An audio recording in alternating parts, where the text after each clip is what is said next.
have with us Paul Gauthier, who I've known for years and years and years, mostly through Paralympic sport, because Paul was a bocce player and a very good one.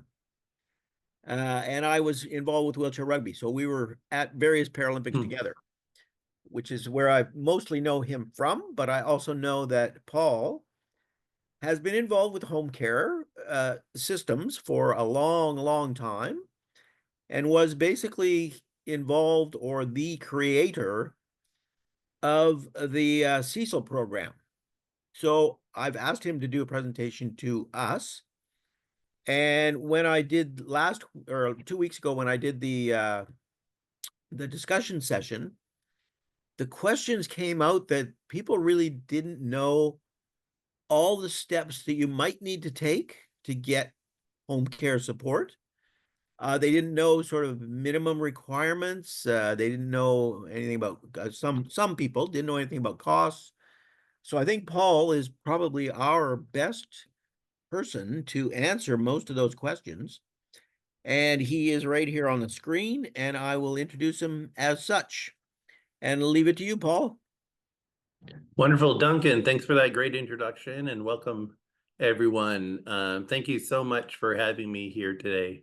I'm actually really excited to do this presentation because I think that, as I've always said, knowledge is power.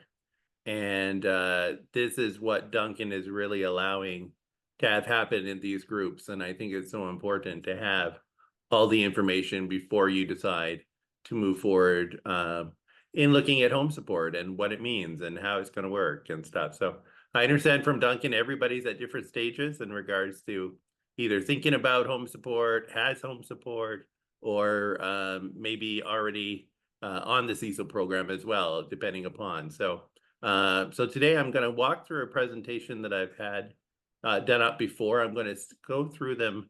I want to go through it pretty quickly, as quick as I can, because I really just want to have a great open discussion at the end. So I understand we have about an hour to work with, and so I'm planning to do the presentation in about 30 minutes or so, give you the overall information. Try not to feel overwhelmed because it is a lot of information. I'll give it once. All right, great. So this is just a little bit of an overview of what I'm hoping to accomplish today. Just a little bit about the IFRC and who I am. Talking a little bit about what does independent living meaning to you? How to apply for home support. And again, remember, all the detail in this information is going to be provided to everyone. And, if I don't answer all your questions today, or perhaps you just don't want to, ask your questions in front of the group, don't hesitate. At the end of this presentation, Hillary's email, my assistant. You can email her and we'll definitely get further information to you as needed. And Duncan, please don't hesitate to stop me if there's something that I'm missing, because I won't be able to see everybody on the screen as I was earlier. So I can't see if someone is saying, hey, I want to say something or something. I don't mind being interrupted if that's if there's something burning. Usually what happens is somebody puts something in the chat line. So I'll keep my eye on the chat line. Fantastic. So for those that don't know me, Duncan mentioned that I was a Paralympic athlete. My sport was the sport of bocce ball, and my big year was 2004, where I won a gold medal for Canada, being the first Canadian to ever win a Paralympic gold for the sport of bocce ball. For me, I've been able to travel all over the world, and for me, if it wasn't for the CSIL program that we're going to talk about today, I wouldn't have been able to do that. I wouldn't have had the independence that I have to be the executive director of a nonprofit organization. I can get up when I want. I can have the support as I need it when I need it. And I think I'm hoping to be able to show you today the differences between traditional home support and the CSIL program. I was honored last year to get the order to become the member of the Order of Canada. My peers put my name forward, and it was just an amazing opportunity to bring disability to light across the country. And I've been able to utilize that to be able to further goals of getting better home support. And really, that's where I was able to really launch off in the sport of bocce ball. Getting the gold medal in 2004 opened up tons of doors for me to meet politicians, and it was a good 6 months where I was able to move forward a significant amount of advocacy. Why was the individualized funding formed? The IFRC, the Individualized Funding Resource Centre. We've been around now for 10 years, and we really were formed because the CSIL program really is BC's best kept secret. I have no idea why it is not promoted more widely across this province. It seems to be an alternative to traditional home support, where it's supposed to be offered at the front door of home support. And if people actually knew about the CSIL program right at the beginning, I think there'd be a lot more people on the program. Having said that, when we started the CSIL program 30 years ago, I think the ministry was thinking we're going to get all those troublemakers onto the CSIL program away from traditional home support agencies. And, you know, that would be 5 or 10 people that are causing them difficulties. Well, in the first year when we started promoting the program, we ended up getting close to 70 people on the program.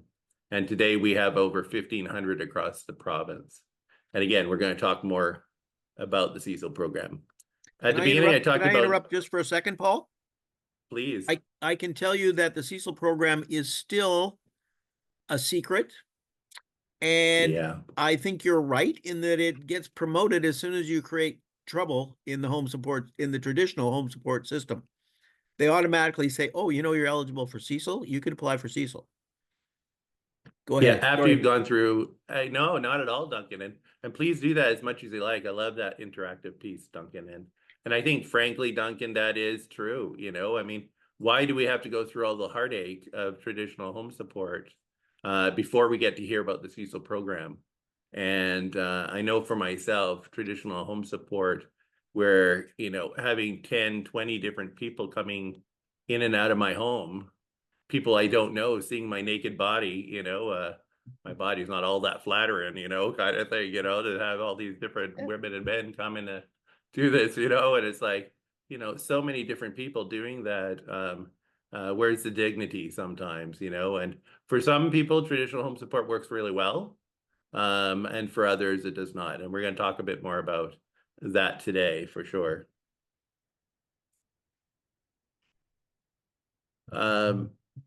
So we at the IFRC, we have knowledgeable staff.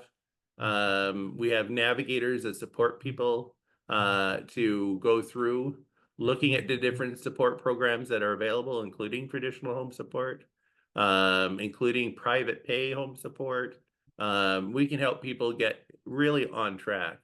And again, the CSIL program does allow people the freedom to go to work, go to school, volunteerism, or just frankly to be able to socialize.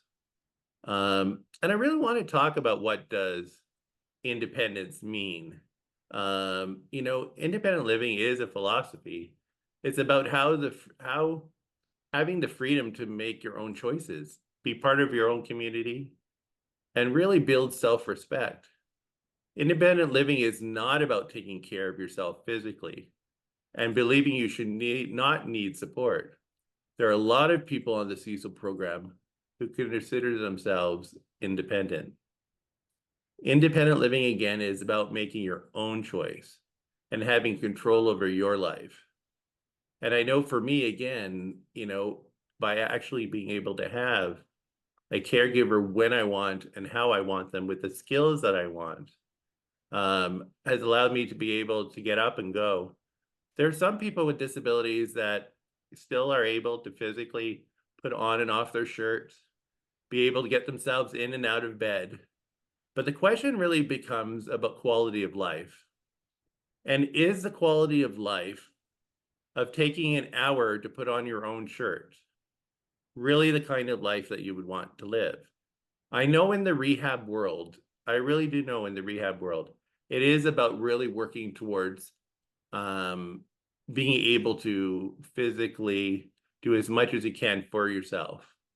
But you have to balance it out and determine for yourself, at what point do I start needing physical support, right? And once you need to start looking at that, right? And it's hard to know when that is. It's just like, for myself, I used to be able to do standing pivot transfers. The day that I made the decision to use a ceiling track lift, first of all, I was so resistant of having a ceiling track lift. I'm like, no, I want to keep my independence. I can transfer myself a little bit through a caregiver doing a standing pivot transfer.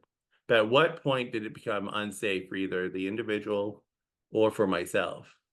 What sacrifice did I have to make for making a ceiling track lift transfer? Well, yes, it takes longer to get in and out of bed, but physically it's safer for me now, and I recognize it now. But again, Paul, I'm going to interrupt independent. with a question from the chat line.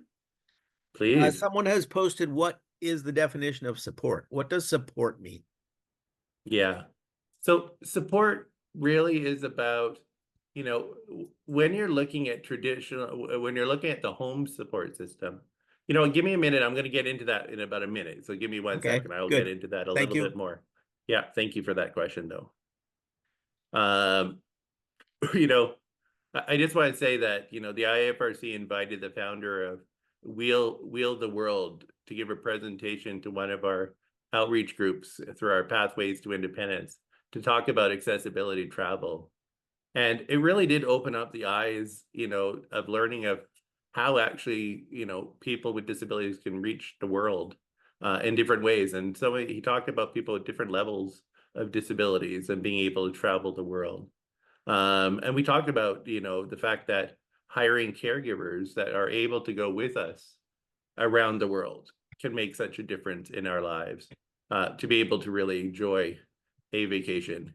And that may be with your family, and maybe that would assist in regards to being able to get the additional support so that you could be with your family in different ways.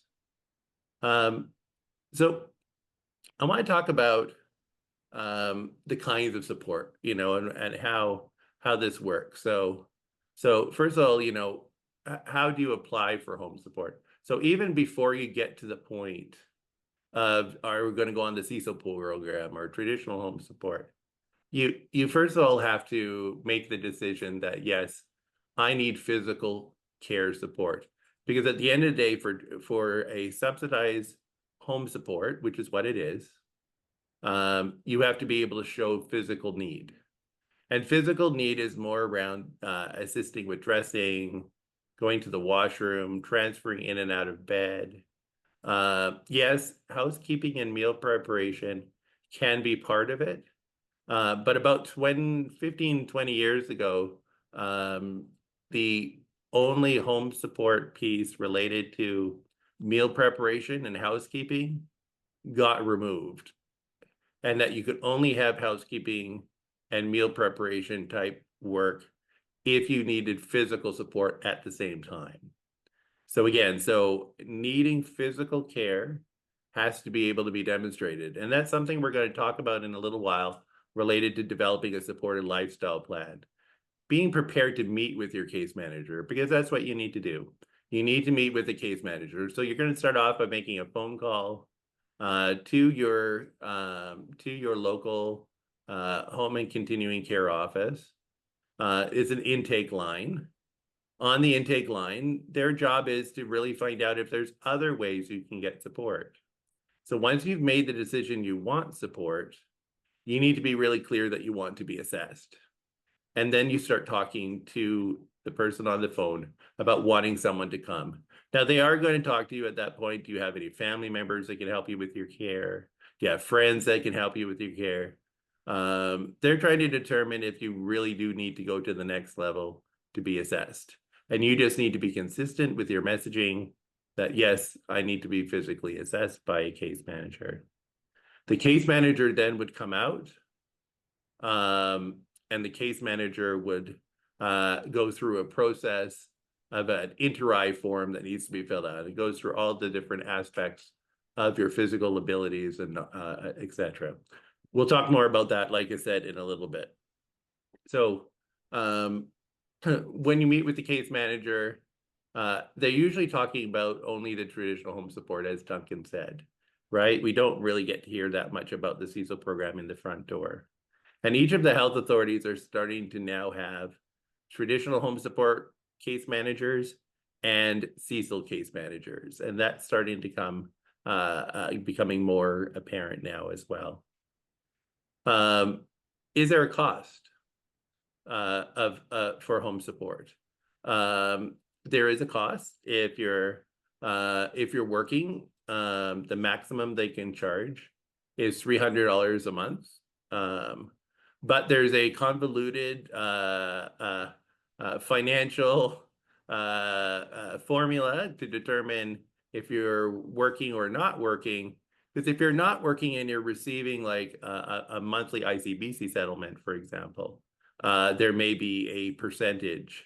It works out as a percentage, but this is how the calculations, and I can get you more information on how the actual calculations work.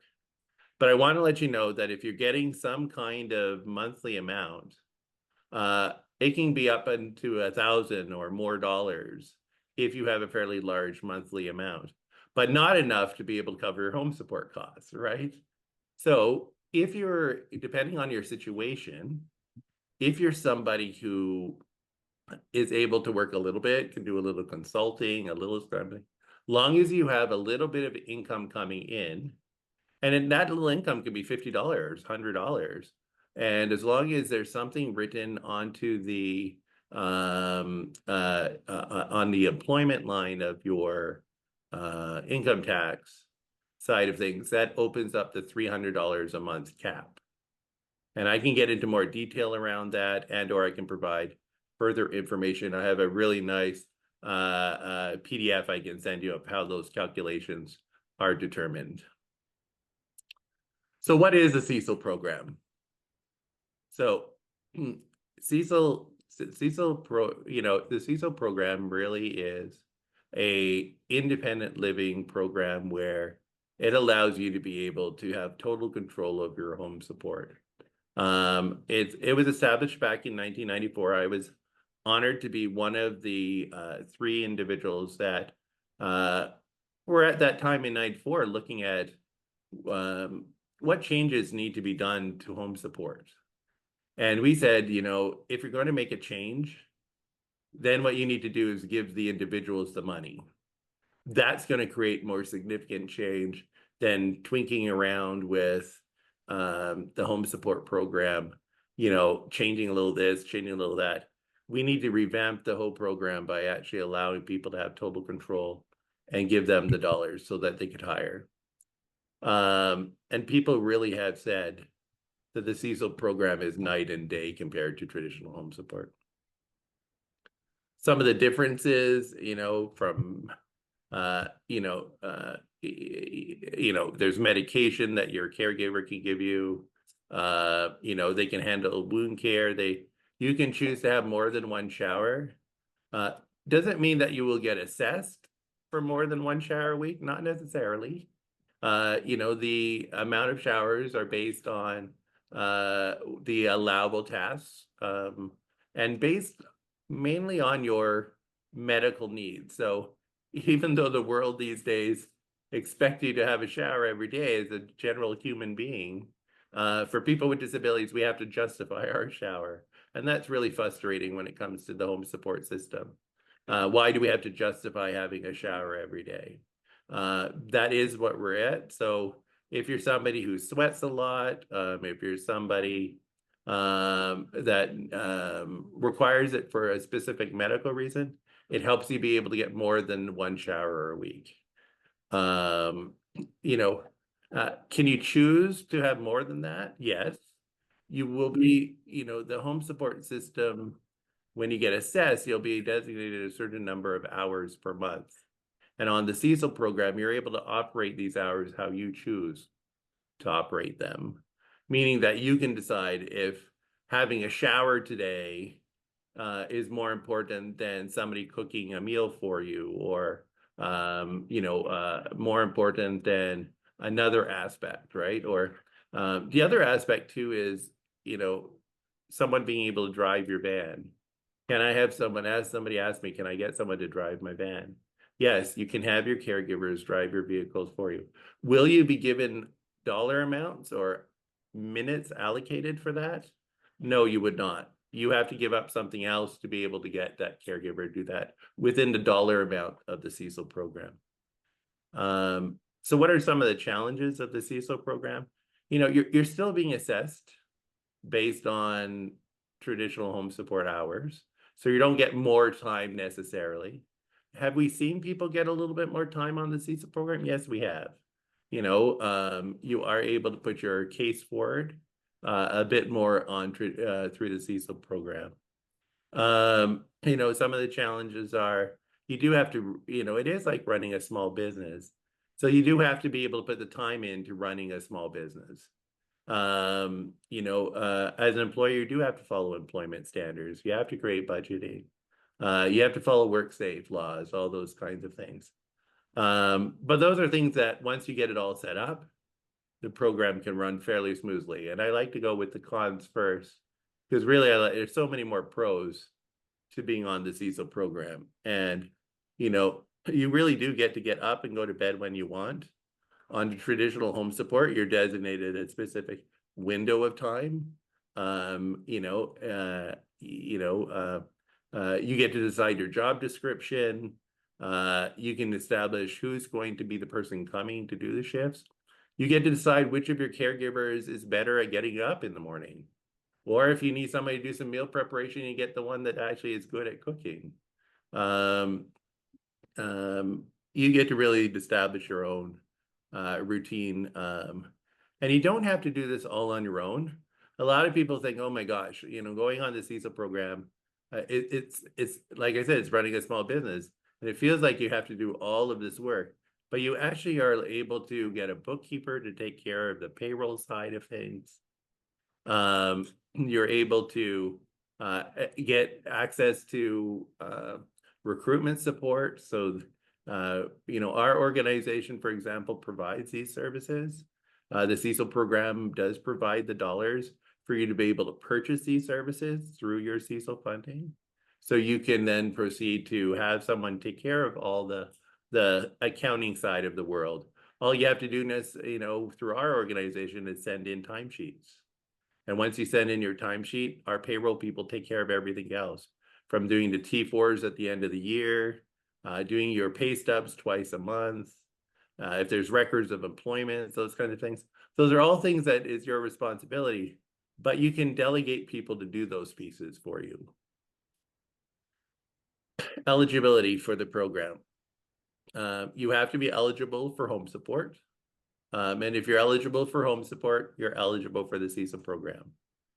And it is a common myth that you have to do traditional home support first. That is not true. You can go directly onto the CSIL program. There's a lot of people that have said, I just haven't applied for home support or the CSIL program because I don't want to go on for 3 months on traditional home support. I don't want so many different people going in and out of my home all week long. Well, you don't have to do that. That is a myth. You can go directly onto the CSIL program. You have to be 19 years of age, Canadian citizen. You can see this information here. There's different phases of the program. There's phase 1. There's where you become the employer and become responsible for everything. And again, on phase 1, you can delegate tasks and hire people to support you on the different components. Phase 2 is which one is our phase 2? Is developing a client support group society. And that's where you can have up to, where you have to have 5 board members to form as a society. Now, the reality is not very many people use phase 2 anymore. Most people, if they're going to want some additional help, meaning that you just don't have the energy or sometimes, the brain capacity to handle it all, is that you could do a representation agreement process, which is phase number 3, where you can have a legal representative be able to become the employer and manage everything, right? And that could be your partner, it could be a family member, it could be a person that you choose. In regards to representation agreement versus client support group, here's a bit of information of the difference between the two. And then to form a representation agreement, we recommend you using the information from the NIDIS website. And so I'm not getting into all the representation agreement stuff. I don't know, Duncan, if you've ever done some discussions on representation agreements, but it's something that I recommend every British Columbian, no matter if you have a disability or not, should have. A representation agreement allows you, when you're not capable at some point, for example, you go into the hospital for whatever reason, you give somebody else the power to make decisions for you based on your wishes. It is a very powerful tool that every British Columbian should have. So the CSIL application, there's on our website, we have, in partnership with Spinal Cord Injury BC, have developed CSIL modules. Has been fantastic for people getting information about the CSIL program. Please know it can be very daunting to look at those modules. It's 170 pages long, but it kind of goes through everything you need to know about being an employer, from the employment standards to work safes to everything. On the IFRC website, we have videos, and you can just watch those videos as well.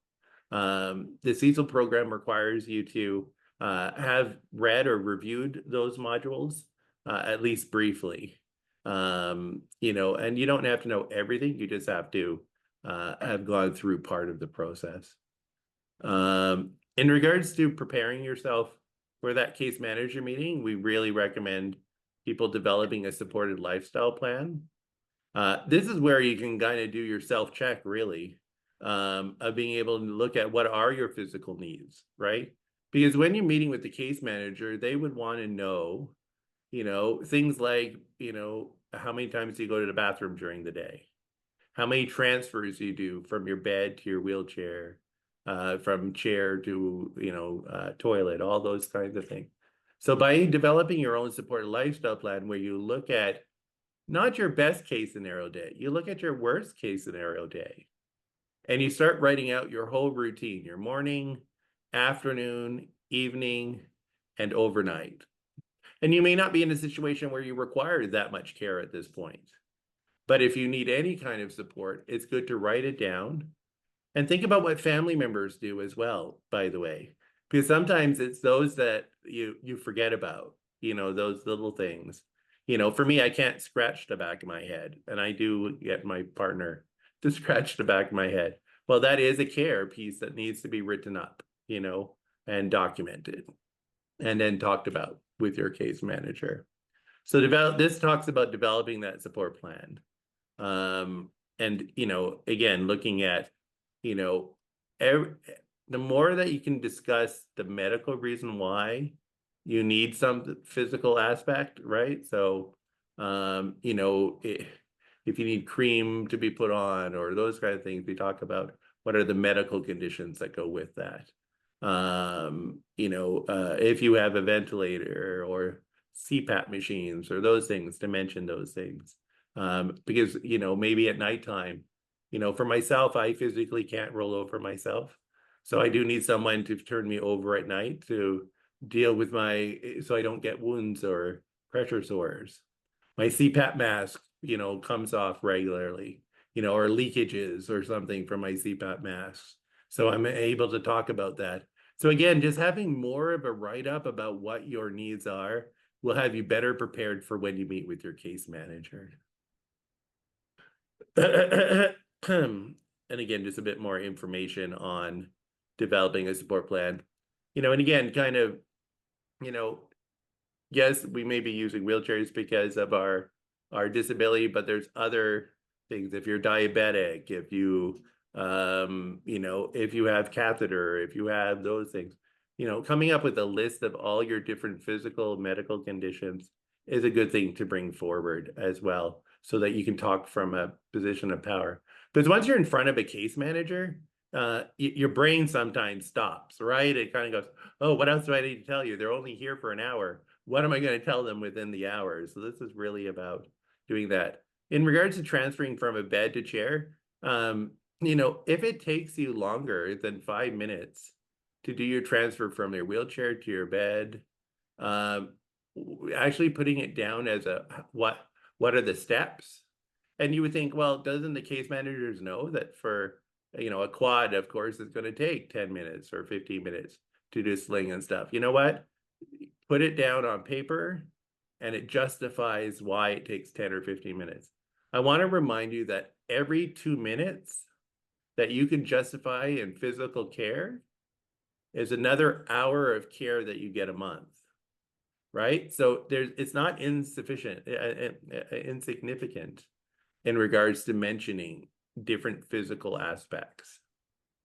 So again, this just kind of more demonstration of the support plan. Budgets, sample budgets. The IFRC will help you with budgets as well. So you don't have to kind of, gosh, how am I going to figure out how much an hour? I want to let you know that on the CSIL program, you do get, Sheila, what's the amount we get again? 30 CSIL funding out, $38.19 an hour. And people think, wow, that's a lot of money an hour. But there's employer costs. Things like vacation pay, statutory holiday, WorkSafe BC, CRA, all those kinds of things have to be included within your budget. So always remember that, probably for every hour that you receive, you can pay close to $26 an hour. And the rest goes towards employer costs. And that includes, your IFRC service fees or any other payroll person that you choose to use, those kinds of things as well. So I have a question. Is $26 an hour close to the same amount that a home support person would be making if they were working for Vancouver Coastal Health? Yeah, great question, Duncan. And you have to remember Vancouver Coastal Health clients, individuals are going from one client to another to another to another throughout the day. So that takes some value there that you never know who you're going to go to. But the answer to your question is that it ranges anywhere from $25 an hour to $30 an hour within the system. Okay. With the CSIL program, depending on your different costs, you can get up to about $28 an hour as well. Good. So it depends on where comparable. you look at your costs. It is. Yes, it is comparable. Now, the situation, Duncan, as you know, is people don't get enough hours. And so what ends up happening is that a lot of CSIL employers decide, okay, look, instead of paying the $28 an hour, I'm going to pay $25 or $26 an hour and buy myself an extra couple hours a week. So I can go and do that grocery shopping, because grocery shopping in the community, you don't get the funds to do that from the CSIL from your case manager, but you can choose to use your CSIL funds to do that. But you would, $25 an hour. It depends on your needs and what your care is, right? And we can have a discussion about at some point, and I know I'm going to stop this presentation in about 5 minutes or less here, but we can have a discussion about, is it better to find somebody that has the experience, that has the education, or are you open to hiring somebody that is new to home care, and you can train them? I found some of my best workers are people that just wanted to learn, and it was a great opportunity. Students, but you have to have the energy and the mindset to be able to train someone new. But the investing in that can be very, very rewarding. they come with a clean slate most often when somebody Yeah. hasn't worked in this field before. Somebody who's worked in this field, they could end up wanting to do it their way versus your way. And you'd have to have a pretty strong personality back to say, hang on, that may be the way you do it with some people. This is how you do it with me in my home. We go through the process of helping people with their application process, right? You get a 47-page document from the health authority. I want to let you know there's only 7 pages of that 47 pages that need to be completed. We can help you with that, and we can help you walk through the different phases of the application. Making up a backup plan. I know there was a question about what about backup plans? Well, that is a really important point. Having a backup plan means that when you start your recruiting for staff, you're looking at trying to determine what kind of staffing model you would like.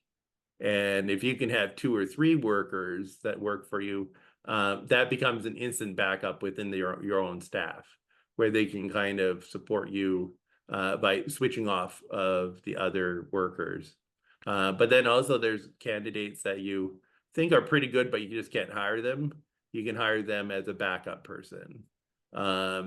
Being connected with one another is another really important backup solution. Being able to actually be able to say, hey, you're on the CSIL program, I'm on the CSIL program. Hey, if you've got an extra staff person around or somebody's looking for extra hours, I could really use some extra help, kind of thing. I also want you to know that the IFRC keeps a database of CSIL, employees that are looking for work. We have about 800 people across the province that are looking for work.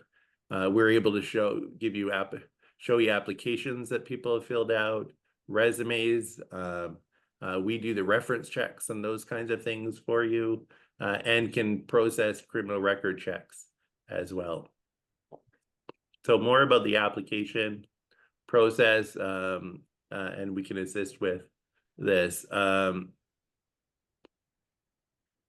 I'm going to keep going just a little bit just to move through. So we've talked about the assessment process. Physical transfers we talked about is a big deal if you're in the process of trying to join that transitional period of, do I need to do standing pivot transfers? Do I use a ceiling lift? Those kinds of things. They will want to make sure that you're, from a WorkSafe perspective, any kind of transferring is in a safe way possible. There's some people that get lifted, right, within family, right? They just kind of grab on their arms, grab on their legs, and you lift you from your wheelchair to your bed. On the CSIL program, you're not going to be able to do that, right? You're going to need to have to do it in a way that's very safe for you and your employee. And we can talk more about that, no problem at all, too. There's a time analysis tool that they complete that goes through all the different personal care aspects. I'm going to share this with you because I think it's really important that this is what the time analysis tool looks like. It's called the time allocation tool now, actually. So this kind of goes through all of the different questions of care. And I can share that with you, Duncan, to share with your group, because I think it's really important that it gives you the heads up beforehand. And it kind of goes through all the different aspects of what they, and what I like about this is that I'm giving you, is it gives you the approximate guidelines of time that they will allow. So if they only allow 10 minutes for a transfer, for example, and yours takes 15 minutes, that way you know you need to justify a bit more information of why it takes 5 minutes longer than the guideline. Okay. What happens if you're denied? The IFRC can help you through the appeal process. There is an appeal process through the Patient Care Quality Office. And so if you're denied the program, or if you're denied the number of hours that you're looking for, you can appeal it. That sounds easier than what it is. It is not an easy job to appeal, but the IFRC could support you through that process. Let's see. So just a reminder again that the IFRC is available to support individuals from creating those backup plans to budgets to, trying to determine what kind of model works best for you with using the CSIL program. Some people may be at the point where they need a live-in caregiver, or maybe they need a night attendant, or maybe we need to do an averaging agreement with our employees. We can help you through all of those and help you determine what's best that way. So this just talks about doing one-on-one problem solving and supporting as individuals need. Again, you don't know what you don't know. And so I'll just wrap up by just saying that we also, in a partnership with BC Housing and Disability Alliance BC around the Right Fit program. The Right Fit program currently is in the Lower Mainland, but we are looking to expand across the province. We're waiting to see if government will support that. This helps individuals that are looking for housing get connected with subsidized housing units that may be available across the province. Spinal Cord Injury BC is part of our partnership.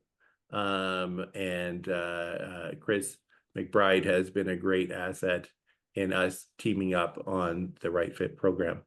So I'm going to stop there. And this information will be there for everyone. I'll stop sharing so we can open up to, I threw a lot of information at you all at once, but I hope I touched on different pieces. I see Linda McGowan's here as a pro on the CSIL program as well.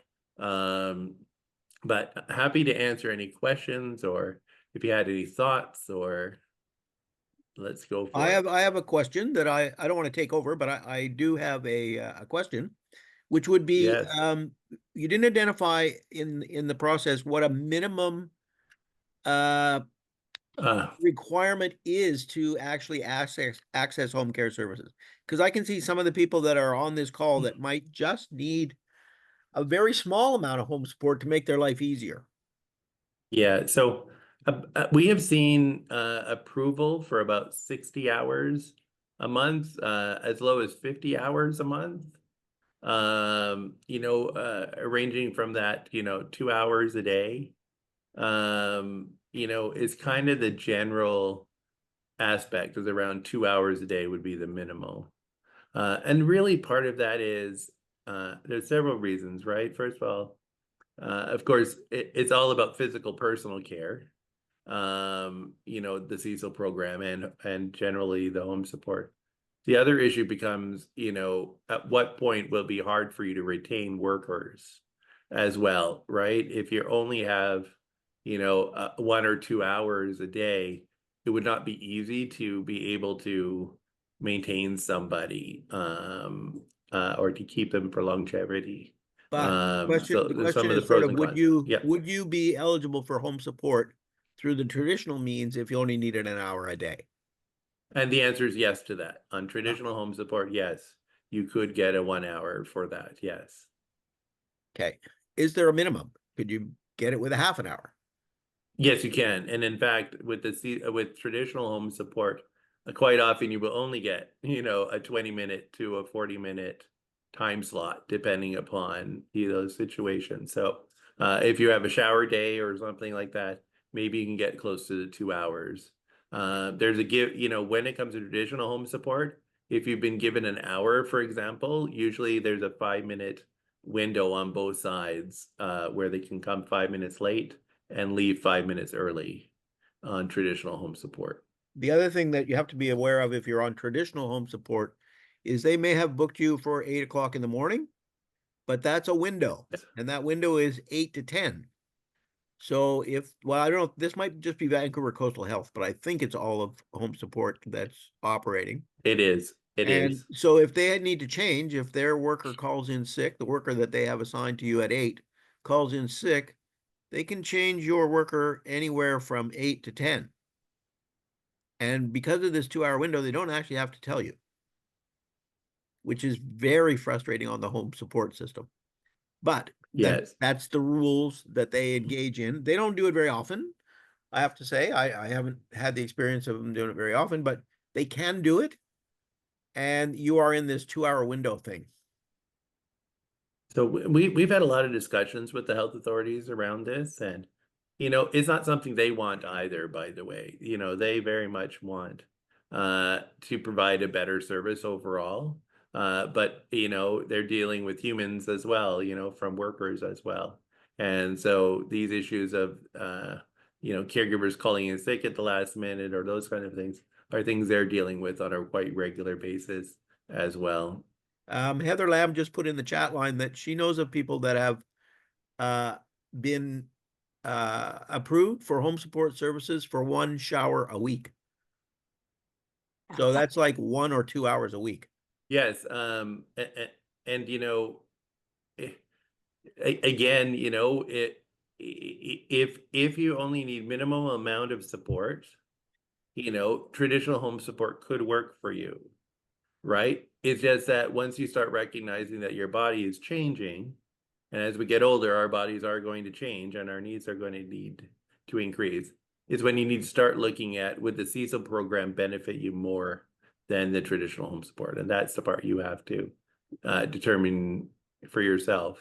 Again, that, having that flexibility of having your own workers, the ones that the one you can phone up and say, hey, Billy, I'm wondering tonight, I'm going to go to bed at 11 o'clock tonight instead of going to bed at 8 o'clock, because traditional home support doesn't usually run until midnight, as you may or may not know, right? So on the CSIL program, you get to kind of make those connections with the workers and work out a system that works good for you and them.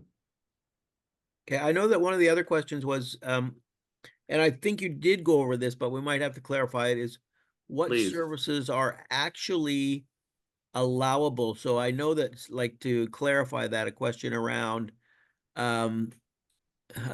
housekeeping, a question around maybe minimal gardening, those kinds of things, are they eligible? Yeah, great question. Again, I touched upon a little bit of, but nice to go into more depth about it. So what's eligible? So again, the process is looking at your physical personal care needs first, and you're going to get hours or minutes based on physical personal care. So, that Heather mentioning showers, right? You're going to get the time for the shower, right? The washing up afterwards, fixing up the bathroom afterwards, those kind of things. All those different times can be allocated. The transfers to and from your bed to the toilet, doing a sponge bath, by the way, at night, or sponge bath in the morning is something that is eligible. Some physio stretching exercises can be eligible as well. So stretching your arms, stretching your legs, keeping you kind of limber up and stuff is something that is eligible. Harder to get in different health authorities, depending on your case manager at times. So the question really becomes what you said in regards to what about meal preparation and cleaning first before we get into gardening. So meal preparation and cleaning, you might get a little bit of time from your case manager for those tasks. If you can talk about laundry in the way that maybe you're going to soil them a little bit, so from a medical perspective, you may need more laundry to be done in a week than just once a week. When it comes to cleaning and stuff, taking the garbage out, those kinds of things, you can have your CSIL worker do it, but it doesn't necessarily mean that they're going to designate additional time for it. Gardening is a great one. Gardening is really not part of any hours that you would get from the system. But if you chose to give up something because gardening is something that is part of your good for your mental health, good for other aspects of your life, and you're going to be there supporting them, you can't get someone to go out and do your gardening. The answer is no. If you're part of the process, though, and it's something that you're doing because of your mental health and for your own aspect, then yes. Can you get someone to drive your vehicle to help you get to and from work? Yes, you can. Again, you wouldn't necessarily get extra time to do that, unfortunately. You, however, might be able to get a little bit of time for putting you in and out of a vehicle. You know, but that would not be, but not the actual ride there. Okay. Some people ask me, can I do for doctor's appointments? Or yes, again, the drive time wouldn't be included, but the time spent at the doctor's office may be included in regards to helping you get on and off the table, for example, could be and due to a specific reason. I've got another question out of the chat box, and it's basically if you don't need a lot of support, but you might have an arthritic flare up or a broken arm because of an accident, would CSIL be appropriate for that kind of thing? So the CSIL program is for people that have ongoing regular physical needs. So it's not really meant for a temporary solution. It's about ongoing. Now, having said that, if you're on the CSIL program and something physically changed for you, you can request additional hours and time for a couple of months because of an injury that happened to you. Okay, good. But you can't just go on to the CSIL program for the purposes of a few months. It has to be a Are permanent traditional ongoing. home support services available for those kinds of things? Yes, they are. Yes. Those are great questions, by the way. Well, it's a very interesting topic, you know, and the discussion around CSIL or home care support and the decision you make is a very tough decision. If you don't need very much from home care, but you're on the borderline to being eligible for CSIL, it becomes a decision of whether you can actually put up with the issues with traditional home care, and if you want to manage your own company. Like it's a real toss-up into which way you want to go. Yeah. Yeah, and Duncan, and you know, like any small business, the first number of months or a year can be a lot more work. But once the company's up and running and things are moving along and you've got all the right staff in place, it can run much smoother than traditional home support. But it takes investment of your time and energy at the beginning for sure. Okay, I see Blake has we a do have a question. hand raised from Blake. On average, if there was an average, start to finish, if everything went relatively smoothly, how start to finish could the process take, assuming you're already on home support? Excellent question. So if you're already on home support and getting hours already, you're looking at about 3 months to get onto the CSIL program. If you're looking at applying for home support and everything, is anywhere from 3 to 6 months. Does it take longer sometimes? Yes. It depends also. It can take longer because maybe the hours that you're requesting are not enough and that you're in the process of communicating further with the health authority. When you start communicating with them about needing more hours, that length of time can go a bit longer as well. But all health authorities are trying to work hard on getting people onto the CSIL program faster. But you need to think between 3 to 6 months. Yeah, Linda McGowan has her hand up. Go ahead, Linda. And Paul didn't mention it, but if you're in hospital, you can apply to your case manager to use some of your home support in hospital. I was in hospital for 5 weeks last year, and I can't get in and out of bed myself, and they don't stretch you in hospital. So I had one of my home workers come for 3 hours each morning, give me stretch and transfer to my wheelchair. Oh, great to know. But you have to have permission from your case manager to do that. And I was in ICU unconscious, so I couldn't ask till after I was out of ICU. And they took that into consideration because I couldn't ask in advance. Good stuff. Thanks for letting us know that. Blake, you got your hand up again. Go ahead. Yeah, one further question. I have a unique situation in that although I've had home care for probably a decade, my needs now are a lot less because of changes in bowel care and what have you. Could I be at risk of losing hours? Because I've never really been reassessed since day one, you know, from the worst days to the present. That's a great question. And Blake, what would be the best way to answer that is for you and I to have a sit down and have a good discussion about what your care looks like now in the real world, right? Versus, what they're giving you at the moment. And then I can give you a better answer. But you're right. There is always that is a very valid concern, unfortunately. It shouldn't be, by the way. Your hours should be the hours and it should proceed. But let's have a discussion offline on that, Blake. Be happy to do that. Thank you. I was going to also mention that payment to family members, by the way, you can hire family members now. You can't hire your legal representative or your power of attorney, but you can hire now your family members on the CSIL program. So that's your brothers, sisters, even your husband or wife now can be hired through the CSIL program as well. Okay, great to know. So I think, Paul, I want to thank you very, very much for a ton of information that I'm sure all the people that are online now will appreciate. And we've had a couple of chat line comments thanking you for the bundle of information and how good your presentation was.